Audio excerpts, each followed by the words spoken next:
안녕하셨습니까? 만나의 아침입니다. 다 같이 기도하시겠습니다. 하늘에 계신 아버지 하나님, 여전히 저희를 향하여 베푸시는 하나님의 놀라우신 사랑과 은혜가 이 아침에도 저희에게 새 삶과 새 영을 허락해 주시니 주님 감사합니다. 오직 하나님의 생명의 말씀을 통해 오늘을 사는 삶의 동기와 목적과 에너지를 갖게 하여 주시옵소서. 오늘도 주신 말씀 속에 주의 음성을 듣게 하여 주시옵소서. 우리 주님 예수님의 이름으로 기도드리옵나이다. 아멘. 오늘 함께 나눌 말씀은 히브리서 9장 23절로 28절까지 있는 말씀입니다. 히브리서 9장 23절로 28절입니다. 그러므로 하늘에 있는 것들의 모형은 이런 것들로서 정결케 할 필요가 있었으나 하늘에 있는 그것들은 이런 것들보다 더 좋은 제물로 할지니라. 그리스도께서는 참것의 그림자인 손으로 만든 성소에 들어가지 아니하시고 오직 참 하늘에 들어가사 이제 우리를 위하여 하나님 앞에 나타나시고 대제사장이 해마다 다른 것에 비로소 성소에 들어가는 것 같이 자주 자기를 드리려고 아니하실지니 그리하면 그가 세상을 창조할 때부터 자주 고난을 받았어야 할 것이로되 이제 자기를 단번에 제사로 드려 죄를 없게 하시려고 세상 끝에 나타나셨느니라. 한 번 죽는 것은 사람에게 정한 것이요 그 후에는 심판이 있으리니 이와 같이 그리스도도 많은 사람의 죄를 담당하시려고 단번에 들이신 바 되셨고 구원에 이르게 하기 위하여 죄와 상관없이 자기를 바라는 자들에게 두 번째 나타나시리라. 히브리서 9장 23절로 28절까지 있는 말씀입니다. 그리스도의 완전한 대제사장 사역을 드러내고 있습니다. 또한 그리스도의 피가 새 언약을 효과 있게 만든다고 하는 사실을 말씀하고 있는데요. 23절 그러므로 하늘에 있는 것들의 모형은 이런 것들로서 정결케 할 필요가 있었으나 하늘에 있는 그것들은 이런 것들보다 더 좋은 제물로 할지니라. 하늘에 있는 것들의 모형인 성막기구들은 짐승의 피로서 정결케 할 필요가 있었습니다. 그렇지만 하늘에 있는 성막의 원형은 더 좋은 제물인 그리스도 자신의 피로 드려져야 했던 것입니다. 성막제도는 하늘의 원형에 대한 모형에 불과했고 짐승의 피뿌림도 장차 이루어질 완전한 제사의 그림자에 불과한 것입니다. 이제 하나님의 아들 그리스도께서 오셔서 실제로 자신의 피를 흘리셨습니다.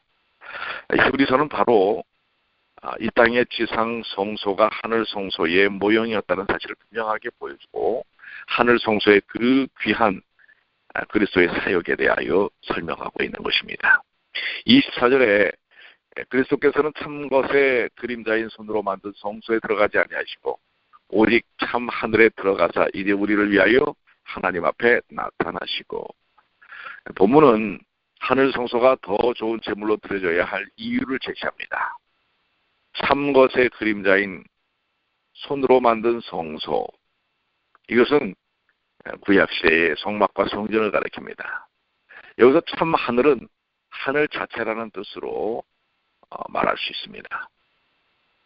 하늘에는 성전이 있을까요? 없을까요? 그리스도께서 땅에서 십자가에 피 흘려 돌아가심으로 완전한 속죄 사역을 이루시고 그 속죄의 피를 가지고 들어가신 곳은 하늘 자체입니다. 즉 하나님의 보좌 앞이었습니다. 예수 그리스도께서는 하늘에 즉 하나님 앞에 들어가셨을 뿐만 아니라 지금 우리를 위해 하나님 앞에 중보하고 계시는 것입니다. 그것은 예수 그리스도께서 이루신 속죄 사역의 효력, 즉 예수 그리스도의 계속적인 중보 사역을 의미합니다. 우리의 일상생활에서의 부족과 실수와 흠과 결함에 대하여 지성소에 계신 예수 그리스도께서는 흘리신 속죄의 피, 그 피의 공로를 끊임없이 적용하는 것입니다. 그분은 지금도 우리를 위해 간구하고 계십니다. 로마서 8장 34절은 그것을 증거하고 있습니다. 25절로 26절입니다. 대제사장이 해마다 다른 것들의 피로써 성소에 들어가는 것 같이 자주 자기를 드리려고 아니하실지니 그리하면 그가 세상을 창조할 때부터 자주 고난을 받았어야 할 것이로되 이제 자기를 단번에 제사로 드려 죄를 없게 하시려고 세상 끝에 나타나셨느니라. 여기 다른 것의 피는 여러 짐승의 피를 가리키는 것이고요. 자주라는 말은 폴라키스라는 말인데요. 단번에라는 말과 대조가 됩니다. 세상 끝에라는 말은 그리스도의 오심으로 인류 역사에 그야말로 우리를 향한 하나님의 구속의 그 놀라우신 의미를 위하여 오셨다는 사실을 얘기합니다. 이 본문의 말씀은 대제사장이신 그리스도께서 구약의 제사장들처럼 성소에 들어가신 것이 아니고 하늘 성소에 들어가셨고 지금도 하나님 앞에 나타나시며 제사장들처럼 짐승의 피를 가지고가 아니고 자신의 피를 가지고 단번에 그렇게 하셨다는 것을 말하는 것입니다. 그분의 피는 우리의 죄를 없이 하는 참되고 완전한 속죄의 피입니다. 예수 그리스도의 대제사장 사역은 완전하다고 하는 사실을 보여주고 있는 것입니다.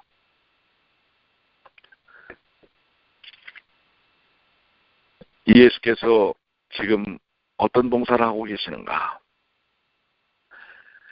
예수님은 우리를 위하여 하나님의 존전에 나타나기 위하여 지금 지성소에 계십니다. 거기에서 그분은 순간마다 그의 백성을 그분 안에서 계속 완전한 자로 하나님께 내어 놓으십니다. 그러나 그분이 하나님 앞에서 이러한 식으로 우리를 대표하고 있기 때문에 그분의 자비를 악용하고 부주의하고 무관심하고 방종해도 괜찮을 것이라고 생각해서는 안 됩니다.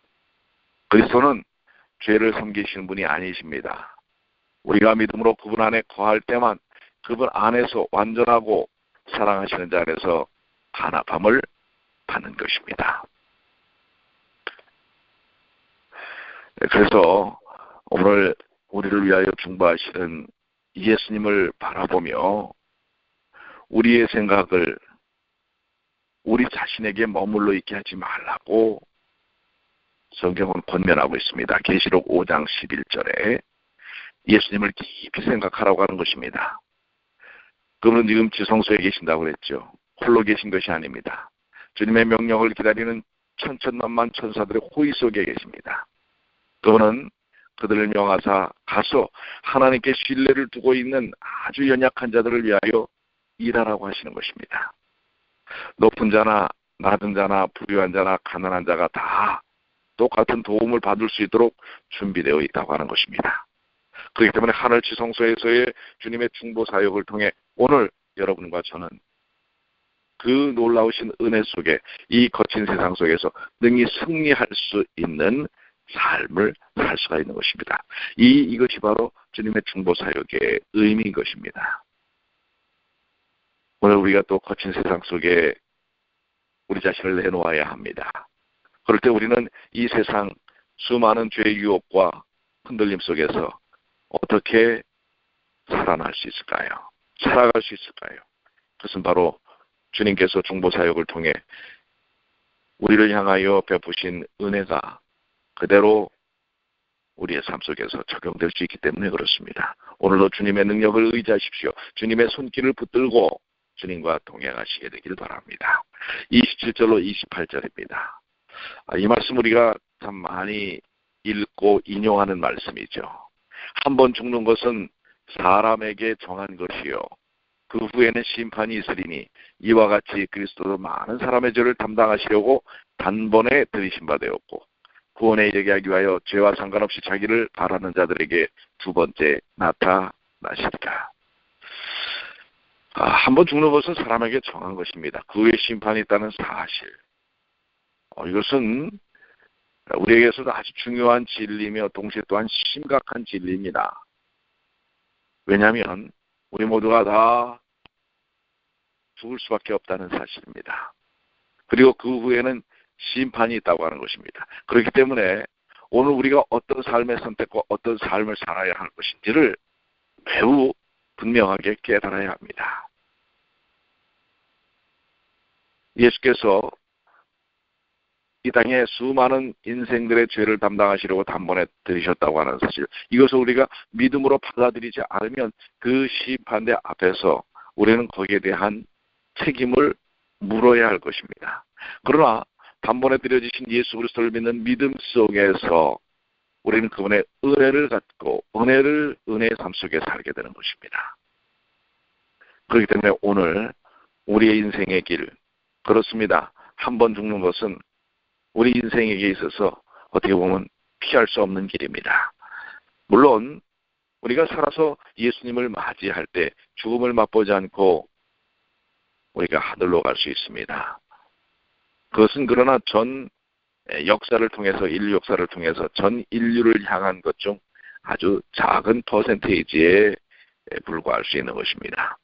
그렇기 때문에 우리의 인생은 다 각자의 삶의 길이 있습니다. 그렇기 때문에 이 살아있는 동안에 우리가 어떤 선택을 할 것인가, 이것은 종국의 심판을 가름하는 하나의 기준이 될 수 있는 것입니다. 물론 기준은 율법을 통해서 이루어지죠. 그러나 믿음의 선택을 통해서 예수 그리스도의 단번에 드려지신 십자가의 구원을 받아들인 자는 그 심판에서 구원의 놀라운 은혜를 경험할 것입니다. 그리스도는 죄 없으신 하나님이셨습니다. 죄가 없는 자로서 우리 인생들의 죄를 짊어지고 돌아가셨습니다. 그분은 인류의 죄를 담당하시려고 단번에 죽으신 것입니다. 오늘 그 사실을 다른 사람들의 인식과 인지가 아니라 오늘 내 삶 속에서 온전히 우리가 그것을 기억하고 확신하는 일이 필요합니다. 오늘 우리 주께서는 자신의 피를 흘려 속죄하신 자들을 포기하시지 않을 것입니다. 그리고 그분은 다시 오실 것입니다. 바로 두 번째 나타나실 자, 곧 재림의 주를 바라보는 자들, 그들을 인도하시기 위하여, 그들을 이끄시기 위하여 오실 것입니다. 오늘 우리에게 예수님의 재림에 대한 소망을 다시 한번 환기시키는 이 말씀, 오늘 여러분들 세상에 아무리 거친 도전과 삶의 유혹이 있어도 오늘 분명한 진리 가운데서 예수 그리스도의 십자가를 믿는 믿음인가, 아니면 세상의 유혹 속에서 그저 자신의 선택에 잘못된 선택을 통하여 그것을 책임져야 할 심판대 앞에 설 것인가, 우리는 다시 한번 우리 자신을 살펴야 할 것입니다. 이제 우리는 곧 오실 것입니다. 그래서 구원받은 모든 이들을 이끄시기 위하여 오실 것입니다. 이 재림의 소망이 오늘 이 무더운 날씨 속에서도 여러분에게 신선한 얼음 냉수와 같은 기별이 메시지가 되시길 바랍니다. 자, 이제 우리 23절로 28절까지에 있는 말씀을 정리를 해본다면 예수 그리스도의 완전한 대제사장 사역에 대하여 증거하고 있습니다. 예수께서는 자신을 단번에 들여 속죄를 이루시고 하늘에 가셨지만 지금도 하나님 앞에 나타나셔서 우리를 위하여 지성소에서 중재사역을 하십니다.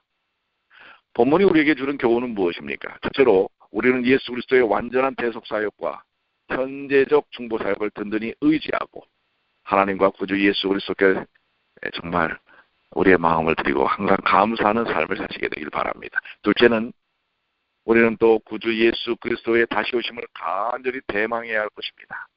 그가 오심으로 우리의 구원은 놀라운 은혜 가운데 그야말로 우리를 인도하시는 것입니다. 우리는 죄성이 없는 이제 몸으로 부활하거나 변화되어 영광스러운 천국에서 영생 복락을 누릴 것입니다. 그 놀라운 일, 예수님의 재림을 다시 한번 오늘도 소망하고 대망하는 그런 하루가 되시길 바랍니다. 셋째로 우리는 우리의 죽음과 하나님의 심판을 준비해야 합니다. 한번 죽는 것은 사람에게 정한 것이요 그 후에는 심판이 있다고 말씀하셨죠. 그렇습니다. 그래서 우리는 살아있을 동안에 어떤 삶의 선택을 해야 할지 매우 중요한 것입니다. 그리고 주님의 오심을 준비하는 의미 있는 삶이 되어야 할 것입니다. 오늘도 성령의 인도하심을 통하여 오늘 하루 주님과 함께하는 주님의 귀한 자녀들이 되시길 바랍니다. 날씨가 매우 덥군요. 여러분 건강 유의하시고 오늘도 주님의 이끄심 속에서 주님께서 허락하신 구원의 기쁨 속에 사시는 주님의 귀한 자녀들 되시길 바랍니다. 기도하시겠습니다. 아버지 하나님 감사합니다. 오늘 우리에게 주신 귀한 복음을 통해서 우리의 삶이 주님과 언제나 함께하는 생명의 삶임을 인하여 하나님께 영광과 찬양을 돌리게 하여 주시옵소서. 그렇습니다. 한번 죽는 것은 사람에게 정한 것입니다. 그러기에 오늘 살아있는 동안에 나의 삶의 선택이 매우 중요합니다. 오늘 내가 어떤 삶을 사는 것이 이 오늘 어떤 삶을 살아야 하는지 이것이 매우 중요합니다. 오늘 주님과 함께하는 주님의 귀한 자녀들 되게 하여 주시옵소서. 육신적으로 공고함에 있는 주님의 자녀들 오늘 치료가 급속히 이루어지는 하루가 되게 하여 주시옵소서. 삶의 무거운 짐 속에서 힘들어 지쳐있는 주님의 자녀들 주님의 십자가 그늘 안에서 진정한 쉼과 평안을 얻게 하여 주시옵소서. 아버지 오늘도 주님과 동행하는 주의 모든 자녀들이 될 수 있도록 인도하여 주시기만을 우리 주님 예수님의 이름으로 기도드리옵나이다. 아멘.